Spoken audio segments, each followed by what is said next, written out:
Lewis, wrong side, right foot. Yes! Lewis from 40, low, hard, goal! No problems at all if you're Jordan Lewis.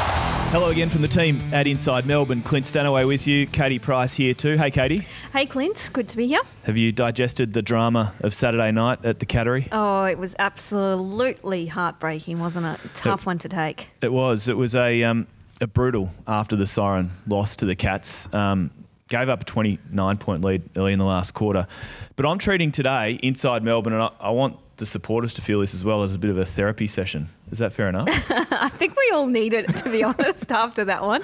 I certainly do, and I think you did too. Oh, I did, yeah. I did everything but punch a hole in the wall of my home. But anyway. Clarkson style. Well, here he is. Hey, it's milestone, man. Jordan Lewis. Jordan, welcome to the podcast. Thanks for having me. I mean, if there's anyone with experience about losing after the siren or near the siren or whatever it may be to Geelong, I'm the man. Well, talk us through the situation that was the Geelong loss. First of all, your reaction immediately after the siren. Yeah, I mean, when you put so much effort into going down to Geelong and playing a good side on their home deck and then you come up short and you give up a 29-point lead around three-quarter time.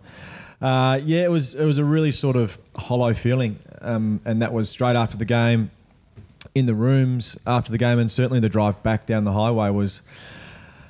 I've never really been depressed, but it's sort of like borderline depression because you think back to what you should have done or could have done throughout the game.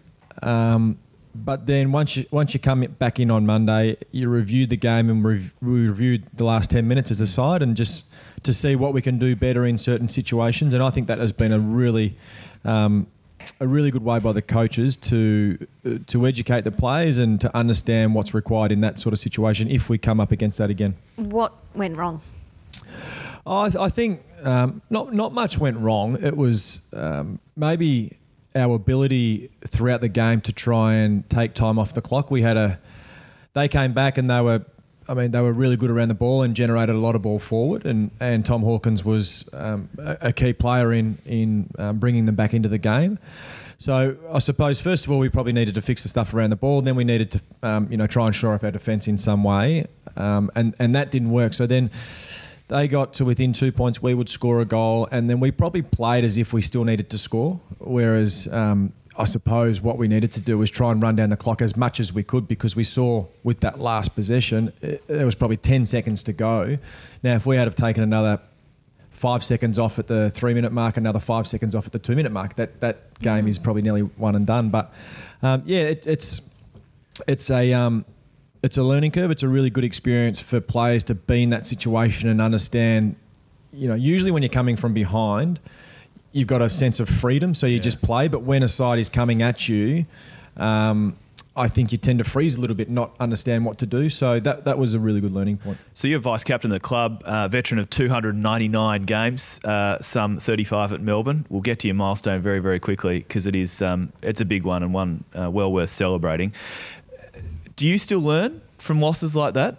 Absolutely. I mean, my learning personally from the game, I probably didn't perform as well in terms of communication in that last quarter. I probably expected people to know what to do in that situation rather than get on the front foot and instruct a little bit more, especially to midfielders or forwards. I think down back we were okay and try and be calm, but...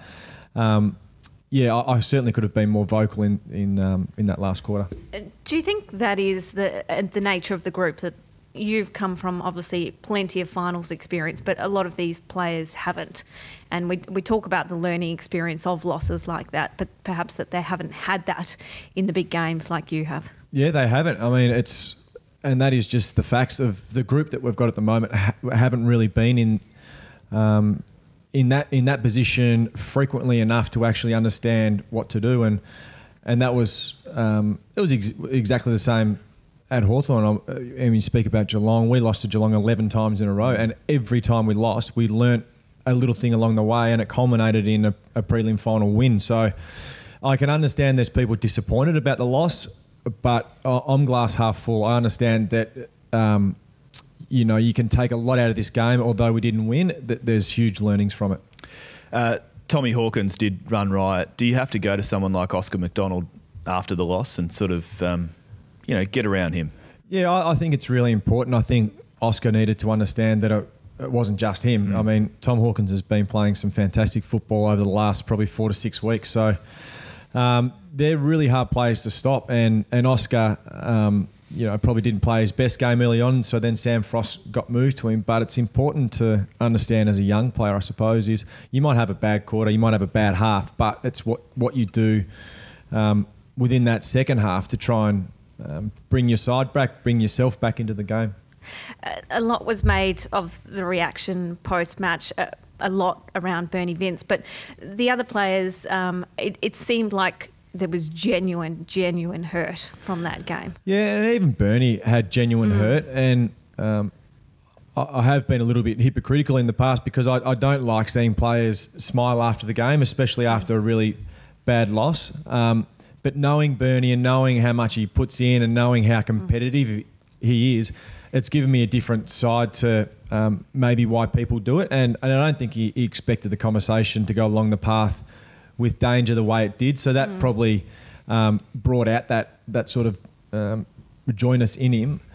But yeah, I can understand why people don't like it. I don't really like it, but I can understand now, knowing the situation, why it happened. What's the emotion, Geordie? Is it frustration? Is it anger? And how do you chuck that on a shelf and move on? No, it's not frustration or anger because I suppose I look at the bigger picture and I understand that, God, all through my career, I've had moments like this. Of course. I forget how many moments I've had like this. And I understand that you can't get too bogged down in the loss, and you've got to treat the season and that loss and the loss to Port Adelaide as... it's hard to say a positive, but you got to try and put a positive spin on it. And what did you learn out of that game? And the 4 points would have been great, and it would have been, we were really pissed off that we didn't win. Yeah. But you got to move on. We will get to more questions from some of the fans, but this one I thought appropriate now. Adam Dyke said, "How much sleep did you get on Saturday night? What is, from your point of view as a senior player, what do you do to unwind after a game, whether it is a win or a loss?" Yeah, so my night, we got back to Melbourne at midnight and I was still wide awake. So I think I got to bed about 2 a.m. and then got to sleep around sort of 3 a.m. And then we had a clinic the next morning at 10 o'clock. So from 3 a.m. till about 6:30 until Freddie came in and jumped on the bed. That was my sleep. So... and then what was important and what you learn along the way is you can still catch up sleep. So, yeah, you have a bad night's sleep the night after the game. But if you can catch up Sunday night, Monday night and even Tuesday night, you feel fine by today. Inside Melbourne, with thanks to our friends at Zurich. This therapy session's going really well for me, Caty. I feel better already. Congratulations, Geordie. 300 games incoming this Saturday night against the Crows. What does it mean to you? They took me out of tackling today, which was nice. Put me in cotton wool. I've always struggled with the individual stuff. I don't feel comfortable talking about it. You're joining an elite club, though. Yeah, not many players get to experience this. And I think it's probably one of those things that when you finish your career, if you've achieved nothing, you haven't got any milestones, you probably feel like you're not connected in the AFL in some way. When you're playing, that's your connection. I suppose when you finish playing and those premierships and the milestones and stuff draw you back into the game. So that's probably when you appreciate it a little bit more. But yeah, I mean, I would never have dreamt of playing a premiership. I would never have dreamt the longevity that I've had in the game. So that is one thing that I'm proud of. Is it different playing it at Melbourne? I hate when people say yes and no, but it's a yes and no sort of like. At the end of the day, it's football, and I think we play a similar way to what Hawthorn play. There's a young and energised group that's going to be the key to this club's success in the coming years. So there's a lot of similarities. The environment is a really good environment to be around. So yeah, they're the sort of things that make it enjoyable for an older guy to come in and learn and participate and try and perform on a weekend. Just on the Hawks, this is your second year now at the club. Just take us back to that decision you were forced to make, or you had to make. I understand you sat down with your great mate Ruffy, who helped map out your future. Yeah. How did that all pan out, and how were the days around that decision for you? Yeah, it was a pretty hard position to be in because from the time I met with Clarko until the time I really had to make a decision was probably about 4 days. So you go from thinking you're going to be a player at one club 1 year, and then in 4 days trying to pick who the club will be, whether you can see them being successful in the next short period of time that I've got left in the game, and who do I know at a club that's in that sort of vicinity. And for me, it was just Melbourne, Todd Viney. I just need to get on to Todd. And thankfully for me, they wanted me. I suppose if they didn't want me, I don't know what I would have done. I certainly wouldn't have moved interstate. But it sort of worked out really, really well for me that I didn't have to relocate, and that I came to a club that had sort of gone through a tough sort of rebuild stage, and then they were starting to see the fruits of what had happened in previous years. What was it like walking in on the first day, having spent so long at one club and then new kid at school? It was weird, and Max always brings it up. He brought me to the club. I didn't know where to go or what door to walk into, and so I was always like, I'm just going to sort of build myself into this organisation and really take a back seat. And it was like the first film session that we did, and I just for some reason just got up and started talking. And Max was like, "You just told me you're not going to talk today," and I was like, "I just can't help it. Once I'm here, I'm here." And within a week or 2 weeks, it felt like I'd been here forever. Well, 4 premierships in the bank, hopefully a 5th on the way before you retire. What's the highlight so far? Are the highlights many? Like, it's probably a hard question to answer, but what sort of sticks out? Yeah, it is hard, and I suppose everyone would get drawn to the premierships, and winning and losing's great, and it gives you different emotions. But I've really enjoyed the ride to get there, and there's so many things along the way that I can't remember. But after winning a grand final, it's great. But you just sort of move on to the next thing that happens. And I love, you have a loss on the weekend, you come in on Monday, you just got to get over it, help the boys get around it, and then you just got to perform again. And that's, I suppose, what keeps me interested in the game and involved. And now to have young Freddie in my family that can sort of enjoy the ride as well has really meant a lot to me. How will you mark the occasion with them? Yeah, I haven't worked out logistics yet, but I would imagine I'll carry one twin in each arm, and Freddie will walk, but he will freeze once on the ground. So either Bernie or Max will have to pick him up and drag him through the banner, and then they'll go into the stands and watch, hopefully, a good win. I've seen Freddie in red and blue on your Instagram page. What does he have a favourite player? Bernie and Max always seem to come to mind. Not sure why. It's just two of the characters. Until he came to the club one day, and he just didn't realise they were real life people. They're actual humans. They're actually in front of him.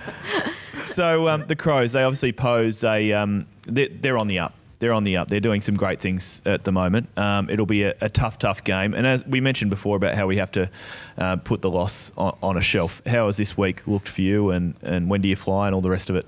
Yeah, so Adelaide are similar to the side that I met, that I was talking about before, about they're playing with a lot of freedom now. Like there's no expectation. They need to win every game to play finals. So they're a dangerous side to come up against. And we'll be taking a little bit out of Alice Springs, but certainly not looking too deep into that game because I think they had an off night. We're going there, hostile environment. Adelaide Crows, who are playing a different brand of football to Alice Springs.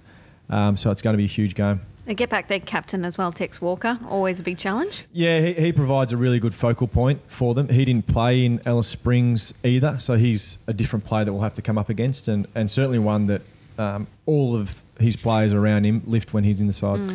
Inside Melbourne, presented by Zurich. We're going to take a quick break. Jordan Lewis with us. We'll take some questions from the Adder after this, plus a very special guest to join us. Cha-ching. Exactly. The cash registers are going berserk in the wake of a big signing. Angus Brayshaw to join us as well here on Inside Melbourne. Thanks to our co-major partner and podcast sponsor, Zurich. For over 100 years, they've been ensuring the people and things you truly love. And just like you, they truly love footy and truly love Melbourne. Welcome back to Inside Melbourne. We're here thanks to Zurich with the milestone man himself, Jordan Lewis. Louis, we always ask our guests a question each and every week with thanks to our friends at Zurich, and that is, what do you truly love? Oh. Tricky one. Well, it can't be an easy answer. Family's easy. Everyone loves their family. For me, it's wine. Yes. You're making your own, aren't you? This. Yeah, I am making mine. I'm not making it, but I'm involved in a wine label that my friends will make it.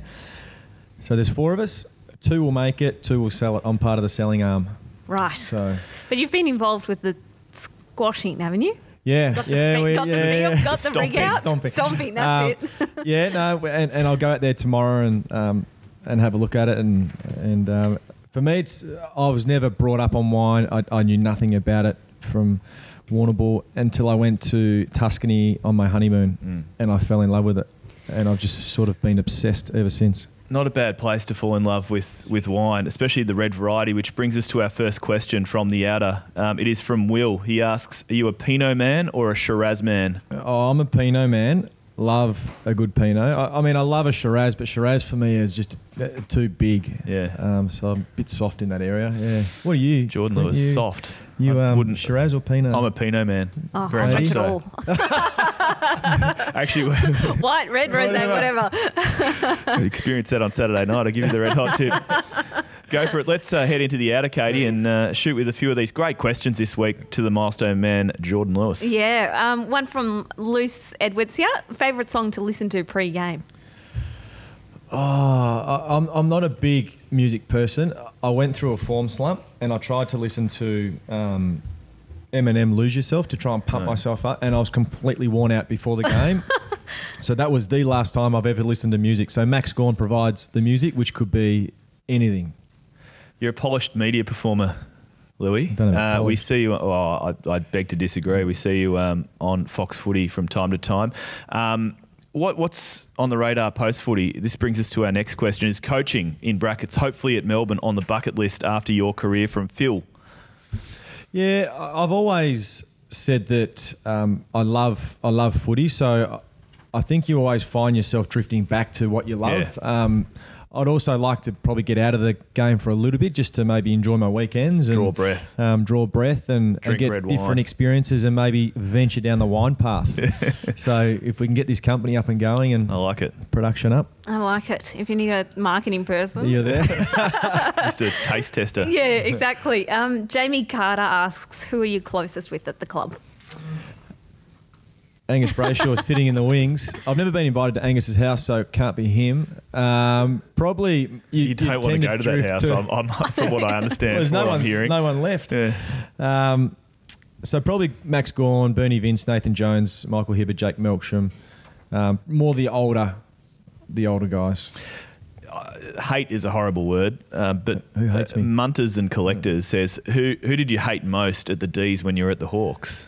Let's say who did you despise, or who did you go head to head with a lot? And I think Jonesy and I butted heads a lot. And Ruffy came in and spoke to the group today about my 300, and Ruffy even pointed out that he hated Jonesy as well. So, and Jonesy, I can guarantee you hated us. One from M. Dungan. How was the kiss from Truck after your goal after the siren last year against Carlton?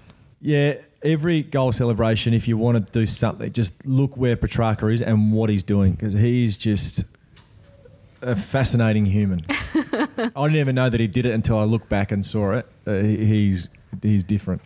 He's different. Molly asks, what was your childhood footy team? Who did you grow up barracking for as a Warrnambool boy? Well, I was a Collingwood man. Yep. My dad barracked for Collingwood, so I barracked for Collingwood. That's unfortunate. Yeah, quickly changed. One here I think we'd all be interested to know. Patrick asks, how long are you going to keep playing for? Yeah, I mean, how long's a piece of string? Geez, Ruffy got grilled on that just yesterday. Yeah, he did, and I understand when you come to the latter part of your career, that's the question that gets asked, and that's part of being a professional athlete, I think. But contracted until next year. If you're playing well and the side still needs and wants you, why not continue to play? Do you still love it? Love it. Yeah, I love it every day, and I think that's why I've been able to stay in the game so long, because I love the training and I love the game. The CSS asks, do you think Max Gawn can win the Brownlow? Yeah, I think so. He's had a fantastic season, and he's one of those players that stands out. At the end of the day, the Brownlow's voted by the umpires, so who looks into that? TV Griffiths, best round of golf, course, foursome and score. Oh, my best round was at 13th Beach. I had a 79 off the stick. I can't remember who I played with. I think it was a few Hawthorn boys. It's just all about you. Yeah. That was a good round. It was a good round. I was even at back nine. One more perhaps before we bring in our second guest. Would winning a premiership with the D's bring greater, equal satisfaction, if you will, than the Hawks? No doubt equal satisfaction. Yeah, absolutely. Every premiership brings a certain element of satisfaction, and to do it at two clubs, I would love that. What do you think of Angus Brayshaw's 4-year contract? Well, I don't know whether you guys know about Angus, but if you're at a football club, what's the one tag you don't really want? Bogan. Keep going. Most annoying. Terrible bloke. Oh, tight. Tight. Oh, here we go. Oh. Okay. Well, let's get him in. Let's get him in, Caty. On that note. Come on, Angus. Angus Brayshaw, just freshly re-signed at the Melbourne Footy Club. 4-year deal. Not for the first time on Inside Melbourne. Does enjoy a podcast. Gus, whack those headphones on. Okay, guys. Thanks for having me. Having you back too. Big enough? No rush, mate. Big enough? Can you hear through that beanie? I'll take it off. I'm glad we're recording this visually so people can see what sort of state you're in. It's great radio. Straight out of the Otherwise, spa. Where you been? Straight out of the spark, recovering because I'm a professional. Good boy. Jordan. Good Thanks, boy. mate. Learn from the That's best. changed in 12 months. You a happy man? Stiff. Happy man this morning? It's Gus? funny actually. Now that I've signed it, I seem to be bullied a whole lot more by It's funny, the group that you mentioned were your mates. Yeah, seemed to be the biggest bunch of bullies in the history of ever, really. But no, it's good. It's a good result, and I'm happy. And yeah, hopefully the next 4 years are good. I'm sure they will be. Are you tight? Oh, it's funny, isn't it? They've got to pick something to pick on, don't they? There's not a lot. Don't shoot the messenger. I've got a tremendous fashion sense. You know that's not true. Oh, it's terrible. Well, they've got to find something, don't they? Tall poppy syndrome. It is correct. tall poppy syndrome. Correct. You're calling it yourself. Australia. It's Australia. It's it's a small microcosm of our greater society, and it's a damn shame. Hey, Caty, I love this. You got Lewis staring down Brayshaw. Lewis, have you got any questions for the newly re-signed Angus Brayshaw? Because I've got a few for you if you want to. Oh, here we go. Where does the money go if you don't bring it to the club? Well, here we go. It goes because I had a hole in one the other month. I've You were heard talking about about your. We didn't see that at all. Never heard You of were that. talking about your golf round that you was decent. What was it, 79? So what would you rather? Would you rather say a golf round of par or a hole in one that you've just absolutely asked? A hole in one, yeah. Yeah, I'd Absolutely. take that one. Sorry, that's not what you More wanted. the whole picture. Yeah, well, that's a shame. Well, I had a hole in one and I play at Royal Melbourne, so that sucks a bit. Did you ever think about leaving? No, not. I didn't think about leaving. I always wanted to stay, but certainly this decision. I mean, the first contract I signed was 2 years before I'd even played a game, so I signed it, and of course, it's as a young player, it's gold. So this one probably I had a bit more to think about, and certainly there were some interest, and it was really flattering, and I hadn't had to consider that last time. So it was a different this time around, and at the end of the day, I love Melbourne, and I love, even though you're a bully, I love my teammates. So I wanted to stay, and it was actually quite easy once we got talking about it. So What was the thing that made you decide no to one can see, stay? the camera can see. I'm looking at a robot here, but that's okay. That's all right. What was it that made you decide to stay? Is it the fact that you've got such a promising group together and what you can do potentially in the next 3 to 4 years? Yeah, I think that was a big part of it, and certainly using you as an example, you look at the Hawthorn nucleus, Roughhead, Hodge, Franklin, you're a part of it, Mitchell. That they were able to stay together and have sustained success, and that's what I want. That was something that through this whole thing was really prominent at the front of my mind. Was I want to win a flag, and I felt like this young group we've got coming through together and has the potential to do what you guys did. So that was a big part of it. One on Saturday night. Let me take you back there. I want to ask you about Patrick Dangerfield and that incident. Yes. Shed some light on it for us. I mean, honest question, could you hear through the helmet? Well, I can hear, but I'd like to know who else on the ground knew besides Danger and the umpire that he was rucking, because he was in the centre bounce and I played on him then, and we've run forward and Gorney's in the ruck and he's 10 metres standing behind Gorney by himself in the forward line. So I've manned up on him and I'd be interested to know who else knew. It's a shock. It's another rule they've brought in that's shocking. Just completely clear, isn't it? It's shocking. It is. And I think to their own admission, it's been terrible. Yeah. And what should be a clear rule has caused so much confusion. As well. They hate it. And that's their. I mean, that's the thing. We bring in these rules we think that it's going to benefit the game, and the umpires have to just watch everything. How can they know who's rucking, who's not rucking? A ruckman's dropping behind the ball.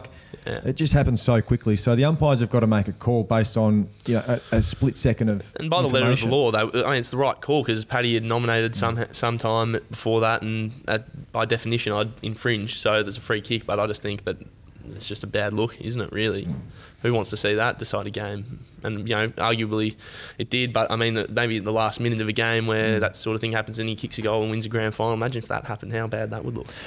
Here, well said, Angus. All right, so you're newly re-signed. Is the campaign on now to get a few more Brayshaws to the footy club? Can we get you to work your magic on the contract front with them?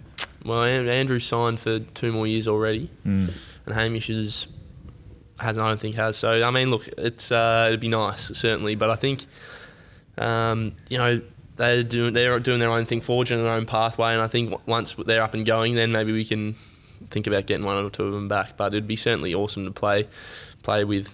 I've played against Andrew already this year and we won, and although he got one on me, I think it'd be awesome. Yeah, we'll see.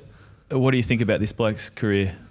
Brings up 300. I mean, say nice things. It's interesting because I come to the club actually. Louis is not as a sentimental character. I feel like it's funny. This morning we had this big meeting and we were pumping him up and everyone was loving him, and he got up there and said thanks and was grateful, and then said, look, we've got a game this weekend and it's not really about me, so let's focus on the game. And I think it's true though, isn't it? I mean, it's true, but 300 games is incredible. When you're trying to sweep something, well, maybe not disrespect it, because I think you acknowledge that it's an incredible achievement, but I think you sort of maybe sometimes underestimate how much you mean to so many different people and the value you've got to this club. And I know I've tried to tell you this, and I've actually, he's spoken about wine. Many a time I've tried to share a wine with him and tell him how much, and it's hard to put into words how much he means to us. Too busy. What has he brought to the club?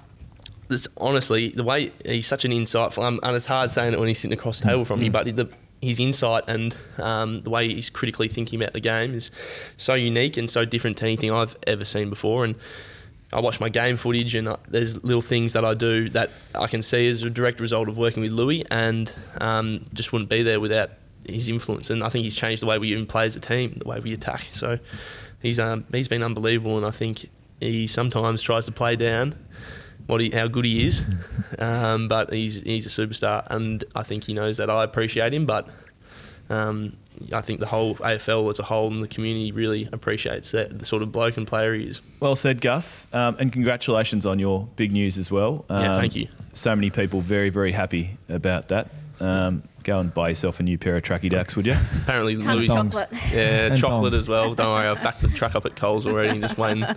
And Jordan, congratulations, all the best this week. We sincerely hope you enjoy your 300th and come home from Adelaide with the 4 points. Before we go on Inside Melbourne, there was a question put to our fans on our Facebook page, on the Melbourne Football Club Facebook page. It was for a signed Melbourne jumper, asking the question, what jumper numbers have you, Jordan Lewis, worn through your career? Tell us. I started 40. at 40. We had vision there before, and then I went to 3, and now I'm at 6 at Melbourne. So 43 and 6. And Brady G is the winner of that competition. So please get in touch with us, with the club, via our social media, Brady, and that signed jumper is yours. Brady. Gus, thank you. Congratulations. Thanks for having me. Likewise, you, Jordan. Congratulations. Thanks for having me on. Katy, thanks so much. Let's hope we're here next week talking about a big, gutsy Demon win on the road. I'm pretty confident, I reckon. Thanks everyone for being with us. Inside Melbourne with thanks to Zurich.